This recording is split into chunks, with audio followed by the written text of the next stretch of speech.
प्रणाम आप सभी को। तो चलिए आज हम शुरू करते हैं अपने नए अध्याय को, जो है विजय पर्व कुंभकर्ण।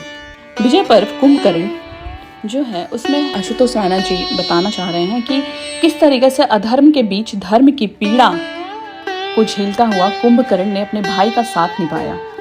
कुंभकर्ण रावण का भाई था, विशालकाय, बलशाली, परंतु अंधभक्ति और भातृ प्रेम का बंदी भी था। इस अध्याय में आशुतोष राणा जी बताते हैं कि कुंभकर्ण केवल युद्ध का पात्र नहीं था, बल्कि वो एक त्रासदी का प्रतीक था, जो जानता था कि जो हो रहा है वो गलत है, फिर भी मौन रहकर अधर्म का साथ देता रहा। कुंभकर्ण के बारे में अगर हम जाने तो वो धर्म के पक्ष का योद्धा, पर अधर्म की ओर से लड़ रहा था।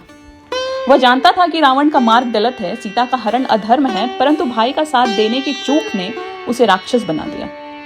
कुंभकर्ण सोता था 6 महीनों तक। यह कोई वरदान नहीं था, बल्कि समय से आंखें मूंद लेने की आदत थी। जब वह जागा तो राम से युद्ध करने आया, पर भीतर से वह संघर्ष में टूट रहा था। अगर हम कुंभकर्ण की मृत्यु को बताएं तो यह अधर्म के प्रति मौन की हार थी।